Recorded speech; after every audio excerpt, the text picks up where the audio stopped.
नमस्कार दोस्तों, आप सभी का स्वागत है मेरे चैनल स्टडी होम पे। मैं हूं संगीता झा। दोस्तों, हम बात कर रहे हैं भारतीय और चीन के सैनिकों के बीच में आज जो झड़प हुई है, यानी 15 जून की रात को जो झड़प हुई है उसके बारे में हम आपको यहाँ पे कुछ खबरें बताने वाले हैं। और इसमें 20 भारतीय सैनिक जो हैं वो शहीद हुए हैं।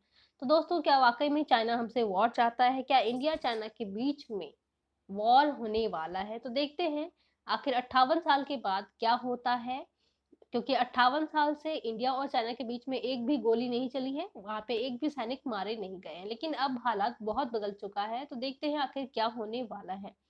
तो गलवान घाटी में भारत और चीन के सैनिकों के बीच में झड़प हुई है, जिसमें भारत के 20 सैनिक शहीद हुए हैं। और पहले तो वहां पे सिर्फ 3 सैनिक शहीद हुए थे, लेकिन जो गलवान घाटी है वहां पे जब हिंसक टकराव हुआ था तो 17 भारतीय सैनिक वहां पे गंभीर रूप से घायल थे। और वहां का जो टेम्परेचर है वो आप देख सकते हैं, वहां पे टेम्परेचर जो है वो आपका 0 डिग्री से भी नीचे है। तो इतनी भयंकर परिस्थिति थी कि चोटें इतनी ज्यादा थी कि वहां पे 17 सैनिकों ने और दम तोड़ दिया। तो टोटल 20 सैनिक जो है वो हमारे शहीद हुए हैं। और चीन जो है, चीन की मीडिया के द्वारा ये बताया नहीं जा रहा है अभी भी कि वहां पे कितने सैनिक शहीद हुए हैं चाइना के। लेकिन एएनआई का कहना है कि वहां पे लगभग 43 सैनिक जो थे वो चीन के वहां पे शहीद हुए हैं, चीन के 43 सैनिक मारे गए हैं। तो हम बात करते हैं गलवान घाटी की, जहां पे भारत के 20 सैनिकों ने शहादत को प्राप्त किया है, वहां पे उनको शहादत मिली है। चीन क्लियरली नहीं बता रहा है कि उसके कितने सैनिक मरे हैं। वो अपने घायल सैनिकों को एयरलिफ्ट के द्वारा वापस लेके जा रहे हैं। सवाल ये उठता है कि भारतीय सैनिक चीन को अब कैसे जवाब देता है। तो आगे देखते हैं हम क्या होता है। चीन ने उस वक्त हमला किया था जब भारतीय सैनिक पेट्रोलिंग कर रहे थे, और ये रात का टाइम था, वो निहत्थे थे। और उनपे नुकीले हथियारों यानी कि नुकीले पत्थरों से उनपे हमला किया गया है, भारतीय सैनिकों पे। और भारतीय सैनिकों ने भी बदले में जवाब में 43 सैनिकों को, वहां के 43 सैनिकों को मार गिरा है। तो देखते हैं आखिर क्या होता है 58 साल के बाद चीन और भारत के बीच ये खूनी संघर्ष कब तक जारी रहता है। उधर भारतीय विदेश मंत्रालय की तरफ से एक बयान जारी किया गया है, जिसमें ये कहा गया है कि चीन एलएसी की स्थिति बदलना चाहता था, जिससे दोनों देश के सैनिकों के बीच में झड़प हुआ था। यानी कि ये चीन की तरफ से चाल पहले चली गई थी, भारतीय सैनिकों ने पहले कुछ भी नहीं किया था, और चीन के सैनिक एलएसी की स्थिति रातों रात बदलना चाहते थे, और इसके बाद दोनों के बीच में झड़प हुआ है। भारतीय सैनिक उस समय पेट्रोलिंग कर रहे थे, वे निहत्थे थे, उनके पास हथियार नहीं था, और चाइना के जो सैनिक थे वो उनसे, भारतीय सैनिकों से धक्का मुक्की करने लगे थे। चाइना ने पूरी तरह से एलएसी पर हुए सारे समझौते को तोड़ा है। चीनी मीडिया ग्लोबल टाइम्स के एडिटर इन चीफ जो है, उन्होंने कहा है कि चाइना यहाँ एक्शन से डरेगा नहीं, यानी कि चाइना जो है वो यहाँ पे युद्ध भी कर सकता है।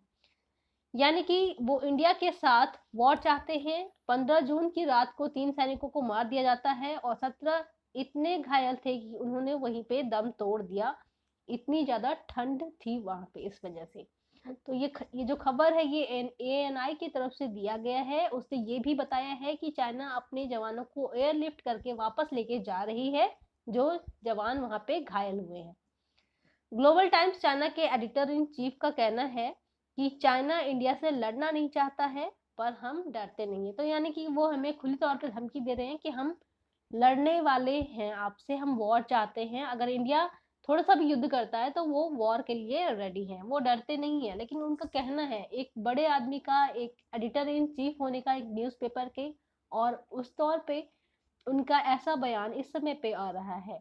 और इस बयान के थोड़ी देर के बाद ही उनका कहना है, उनका दूसरा ट्वीट आता है कि हम अपने सैनिकों की जानकारी नहीं देंगे, क्योंकि ये कि कितने सैनिक शहादत हुए हैं और यानी कि मारे गए हैं, ये हमारी गुडविल के अंदर आता है। आप समझ सकते हो कि उनका कहना क्या है। वो स्पष्ट तौर पे बताने के लिए तैयार नहीं है कि उनके 43 सैनिक मारे जा चुके हैं।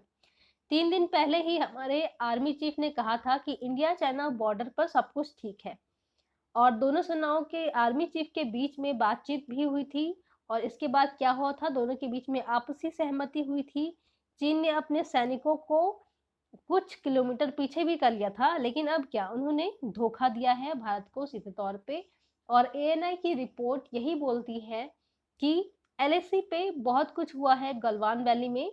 और वहां पे जो आपके चाइना वाले हैं, चाइना के ग्लोबल टाइम्स हैं, उन्होंने पीपल्स लिबरेशन आर्मी जो है, उन्होंने कमांड ने ये क्या किया है, ये रिपोर्ट दी है सारी कि हमारी तरफ से जो सैनिक मारे गए हैं उनके बारे में वो बिल्कुल भी जानकारी देने के लिए तैयार नहीं है। अब एलएसी को लेके जो एग्रीमेंट हुआ था दोनों देशों के बीच में, जो बॉर्डर एग्रीमेंट हुआ था सन 1993 में, 1996 में और 2013 में, दोनों देशों के बीच में जो साइन हुए थे, एग्रीमेंट को साइन किया गया था, चीन ने उसको साफ तौर पे तोड़ा है। तो आगे देखना है हम सभी को कि आखिर भारत और चीन के बीच में ये जो छोटी मोटी झड़प हो रही है, जिसमें 20 सैनिक घायल हुए हैं, 20 सैनिक को शहादत प्राप्त हुआ है, तो आखिर ये बहस और कितने ऊपर तक जाती है।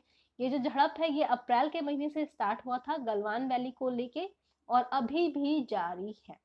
तो दोस्तों हम यहीं पे बात करते हैं, डोकलाम विवाद के बाद ये सबसे बड़ा विवाद होगा अगर भारतीय सैनिकों की संख्या में बढ़ोतरी होती है, मरने वालों की संख्या में, और चीन स्पष्ट करता है कि उनकी तरफ से कितने सैनिक मारे गए हैं। अब देखना ये है कि इंडिया और चाइना के बीच में वॉर होता है या फिर ये विवाद यहीं पे समाप्त कर दिया जाता है। आप सभी का बहुत बहुत धन्यवाद। Thank you.